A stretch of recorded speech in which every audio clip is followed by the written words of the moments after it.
Okay, so I'm going to do some more reading of the poems that I've written in this book. Just taking a moment.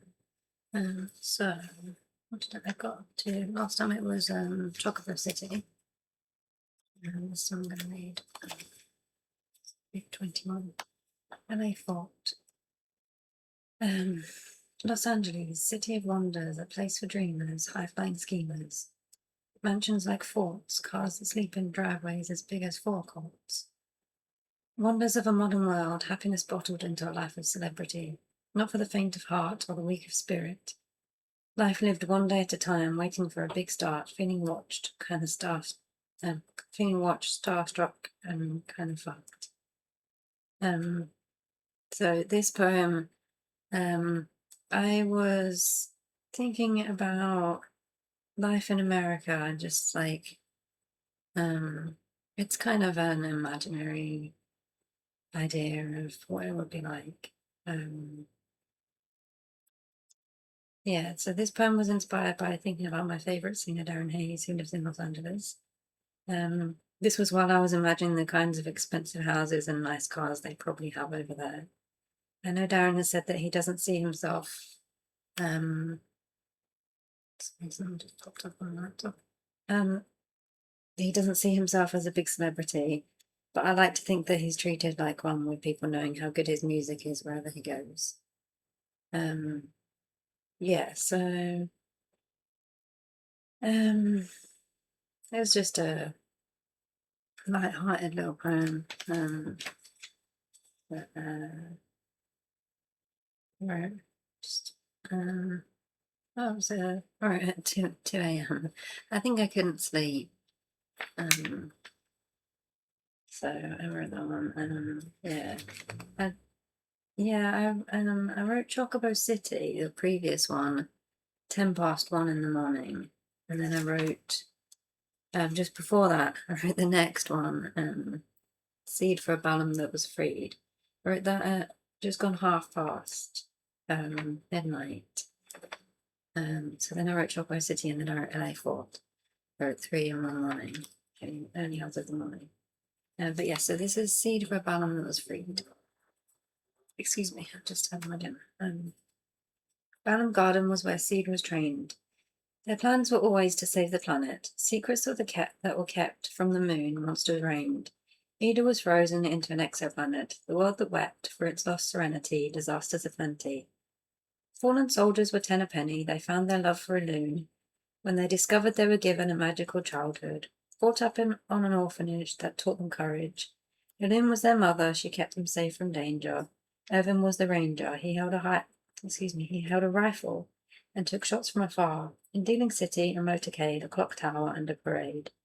So much training, but the moment was lost. A shot was blocked, and they had to regroup to find another time for a coup. Ida had too much power to imbue. Her city was her toy, so they had to find another ploy.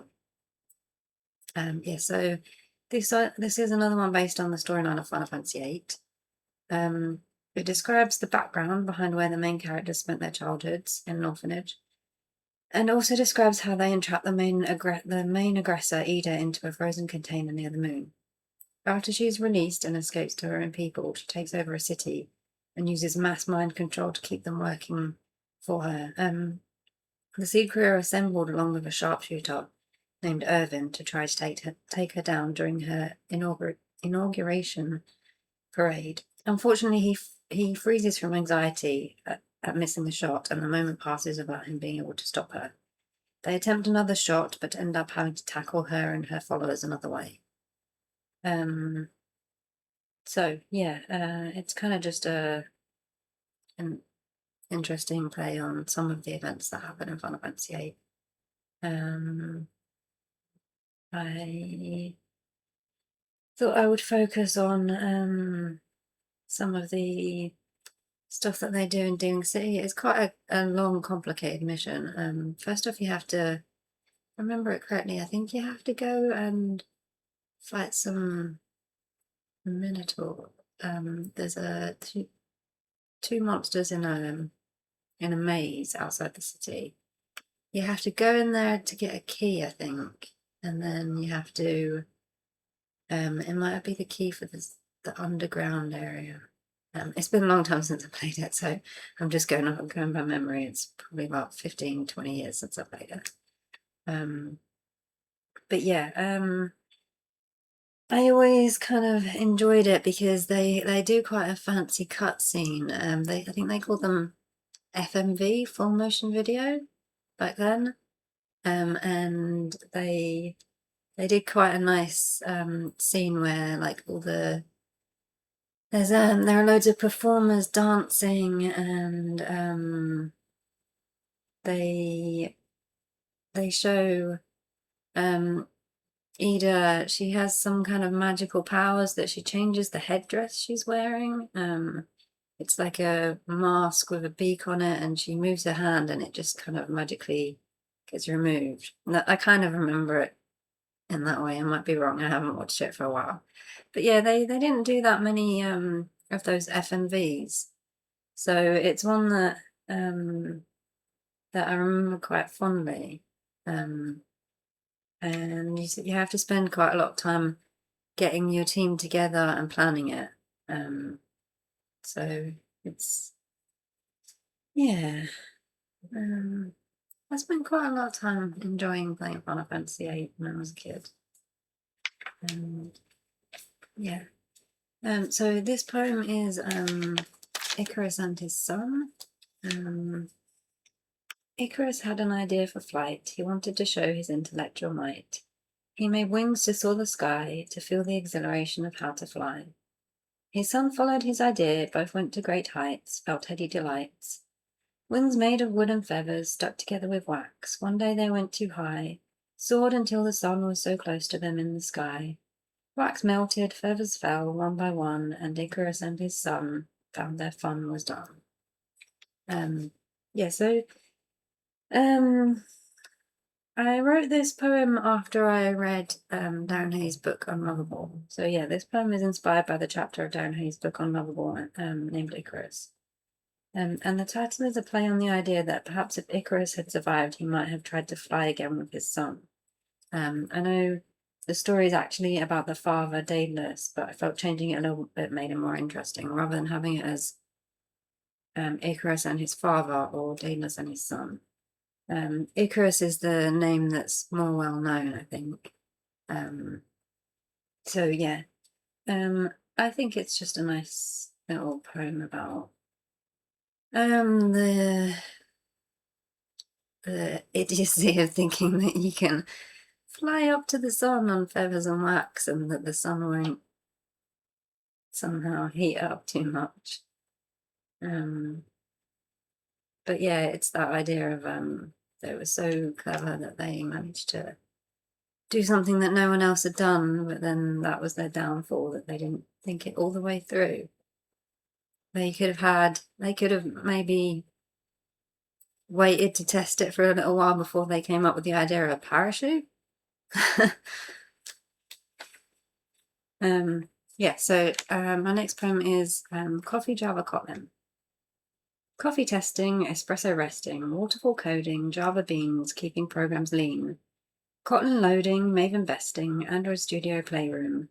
Making way for programs of the future, applications for all purposes, giving cell phone users new services. Gradle giving the gist, errors not to be missed, or devs will be pissed.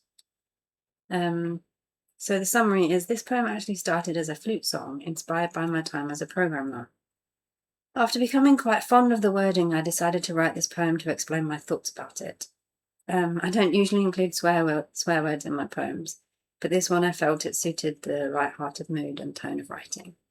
Because obviously pissed rhymes with missed. But yeah, the fact that, I don't know, programmers probably don't always know this, but Java is obviously like a word that's about coffee, but programmers like to make jokes about how they name programming languages. So there's actually something called espresso testing in Android Studio. I don't know, I haven't used Android Studio in a little while, so I don't know how often it's still used. But when I was learning to use it, it was it was like automated testing. You could, if you had already planned a program, you could tell it which buttons you wanted to press in a certain order, and then it could run through that, doing it like 100 times in one go to find if there are any problems. And yeah, things like Java Beans, that's like a programming thing. Maven is another part of Android Studio, and there's something in Android Studio with Gist. I could have done something about GitHub as well, but I decided not to. And waterfall coding is it's like sorry, I'm making my laptop move. Deciding to finish one feature before you move on to the next one, and iterating from each feature, rather than there are other ways of programming where you might do like a batch of 5 features and then another 5, and then you might go back and refactor them and change how they interact with each other. But waterfall coding is more like you just move onwards like a waterfall going down, and then you're done. But yeah, so that one is Coffee Java Colin. I've played it on my flute quite a few times. I don't know, it was not one of the first ones that I came up with, but one of the ones that felt really comfortable to just come out with when I was improvising another tune. Yeah. So this one is Shiva versus Ifrit. The Icy Queen facing the fiery Inferno. Chilling shards of frozen ire, burning fireballs of molten lava. Shiva with her fists full of ice.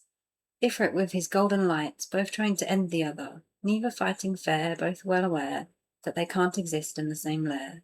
A fiery cavern or a snowball cave, neither a place for love, battlegrounds for a fantasy, finding they might fight free. Summary. This poem is about 2 of the summonable monsters in the Final Fantasy games. The exact way that summons works depends on which game you're looking at, but their main attributes stay the same. Ifrit deals with fire, Shiva deals with ice, and both have their own unique style of fighting. So in a lot of the Final Fantasies, you don't actually see these like Shiva and Ifrit fighting against each other unless it's for example, in Final Fantasy VIII, when you first go into Ifrit's fire cavern, I don't know if you have Shiva at that point, I can't remember. But like, for example, then when the way that you get those summons in Final Fantasy VII is you have to fight them first. Whereas in Final Fantasy VIII, sorry, I said 7 just then. In 7, it's that you have to collect the materia and equip it into your sword or your accessories or whatever. But yeah, I thought it'd be quite cool to imagine a long drawn out fight between Shiva and Ifrit where they just keep coming back at each other and then going back to their lair and thinking, how can I beat him this time? How can I beat her? Like they were some kind of eternal enemies that are always fighting with each other. Yeah, I like that idea. So this one is World of Warcraft as a life raft. Barren lands, Tanaris sands, swamp of sorrows, cataclysm like there are no tomorrows. Fighting yetis, fishing in the ground, redfin snappers, Onyxia in her lair, dragonflight in the air. Raiding for fun, Black Temple, Karazhan chess. Red Riding Hood and the Fiery One, Darkshire, Duskwood, Worgans in the Hood, Ungoro, Feralus, farming for firewater, highlights of kobold slaughter, Nemerigan and Deadmines, logging for wood and grinding for good. Reputation to be gained, enemies to be maimed, pets to be tamed, Zevra for the swift, Hand of Adal as a gift. I haven't written a summary for this one because it's actually takes up the whole page. I was thinking that I might still write summaries for these ones and just insert them in, but I didn't want to just take up the whole of the next page just for a summary. But yeah, this one was sort of inspired by, I wanted to write something about World of Warcraft. I think it was my first one that I'd written about World of Warcraft recently. But I was for about 6 years I would raid every evening. Most evenings. It was like four or five evenings a week the guild raided. And we would do 25-man raids, and eventually I ended up being the one that was organising not organising the entire raid, but it was my job to create the spreadsheet that chose who took up which roles, who made sure that we had a tank, enough healers, and then the right range of different DPS classes to take down the bosses that we were going to be fighting that evening, because there'd be different raids that you could do depending on where in the release cycle of the expansion you were. So yeah, a couple of the raids were things like Black Temple, Karazhan. Also, you didn't always know which bosses would be coming up in places like Karazhan, because there was Red Riding Hood was one of the variable bosses. Sometimes it would be Red Riding Hood, sometimes it would be I think there was a Wizard of Oz one, and you also had to be able to account for people cancelling. So you'd have everyone would sign up the week before, and you would then have to have all the slots filled. If obviously not enough people signed up, then you couldn't go raiding that evening. Sometimes you'd have way more people signed up than you could actually fit into the raid, so you'd have reserve slots, and they would have to sit there in case something happened mid-raid. Like sometimes you'd get someone would receive a phone call saying, can you come pick me up from work? And then they'd have to be like, sorry guys, I've got to go. And then we'd need to find a replacement. And then you'd have to get one of the warlocks to summon them into the raid. But yeah, raids would take like 4 or 5 hours a night. And I ended up being sometimes I was loot master, but in the guild I ended up being priest class leader. So I was responsible for deciding which priests would get recruited into the guild when we got applications. And then I was also in charge of keeping the guild vault tidy and fulfilling people's requests for things like, because you'd have to make sure that your character had all of its gear enchanted to the best that it could be, and you'd also have to bring like rogues would have to bring poisons for their weapons and things like that. But sometimes you would get people who were farming for extra stuff like that. They would put it into the guild vault to be helpful to other people in the guild. But we didn't want just anybody to be able to go in and take it out, because you get people that would be like, oh, I'll just take all of it. And sometimes it wasn't really fair. So you'd have to put in a request for special items and things like that. But yeah, I really enjoyed raiding. I know World of Warcraft is still going now, but it would never be quite the same, because you can't get those days back. You can't go back to the exact same people with the same things going on in their lives, where they'd have the same amount of time to do that kind of raiding. So it's just one of those things that I think back on really fondly. But it's not something that I would be able to do again. It's just, yeah, it's nice. Okay, so the next one is Blue Flute. Playing a tune that shouldn't be ended so soon. Weapons shouldn't be something you shoot for anyone, not even those you hate. No one wants a love that comes to help too late. Music should be loved, celebrated, and not hated. Music shouldn't fall into your shoe unless you're feeling blue. Don't be down and out, give your feelings a good shout, and find how you want to feel love. Don't let yourself crash and burn, find yourself someone who would sing for you. Even when the world wants to take you for a ride, open your heart to a song of love, before the best turns away from what your musical words want to say. So this one, it's a bit of a mix of different things that I'm talking about. Again, I haven't written a summary for this one. But the bit about weapons shouldn't be something you shoot. I was kind of thinking about it's hard to explain. I was thinking about a game that I programmed that had weapons on it. But also I was thinking about the bit about no one wants a love that comes to help too late. I was thinking about the Highwayman, when his love Bess is tied up and he isn't able to get there in time, or as he turns up, she tries to look out the window to see if it's him, and she accidentally sets off the shotgun that is has been tied up against her chest. I drew it wasn't painting, it was a I drew a picture of that recently because it was something that I learned in primary school and it kind of stuck with me. But yeah, this one, I named it Blue Flute because I have a flute that is blue. Nothing more than that, really. And then I looked up, I put this into Grok on X.com and it said something about a Pokemon Blue Flute, which I didn't know about. So it definitely wasn't anything to do with Pokemon.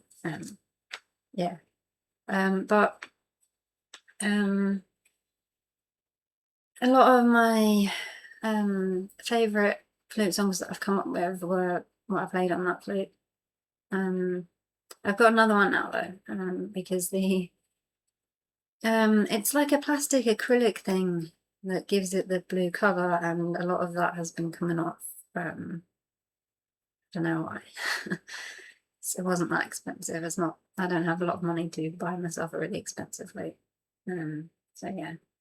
And this one is Figaro and Ragnarok. So I know I wrote a poem, Figaro Flew Ragnarok. This is just another one about a similar kind of idea, but it's Figaro and Ragnarok. Excuse me. Figaro ran freely. Ragnarok flew so high, a red ship soaring through the sky. Bleak thoughts, battle wrought, shouldn't all be for naught, while the mane of a wolf could be fought without feeling so much doubt about who helps, who hinders. Who would take away the wind that helps fight against the dragon whelps? When you need a friend, don't break what works. Think about why you won't be kind to a world that seems to want something for nothing. Keeps the wolf at your door, huffing and puffing. Worries you, hurries you, surly and burly, won't let your world sing. Keeps your thoughts at, who stole my bling on the flight of magpie wing. Games of might, worldly worries, arguments about monies. Who stole my honey, who stoked a fire to cause such ire, while words were written on a golden wire. So yeah, this one is thinking about the Norse story of Ragnarok. And the wolf that I am referring to is Fenrir. The idea that he couldn't be destroyed, he had to be kind of tamed, and he had to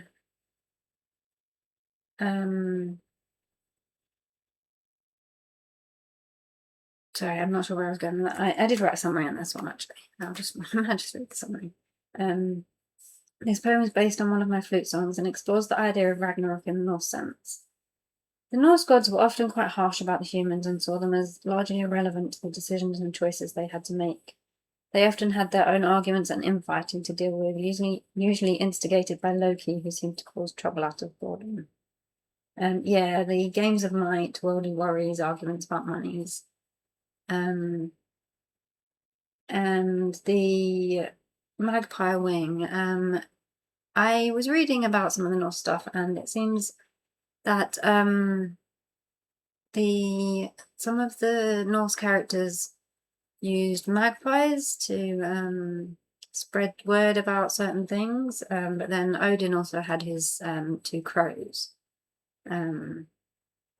But the magpies were mostly used by some of the women, I think.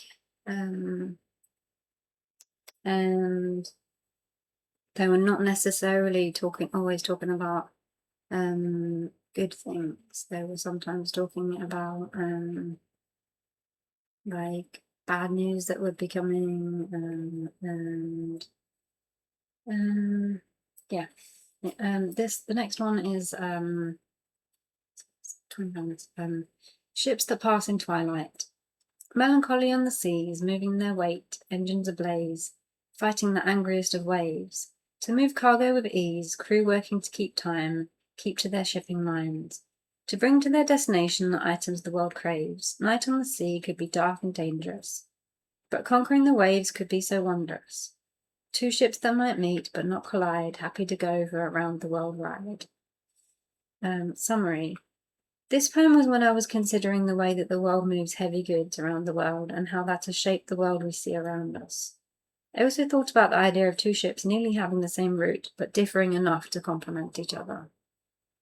I think also I thought about the idea of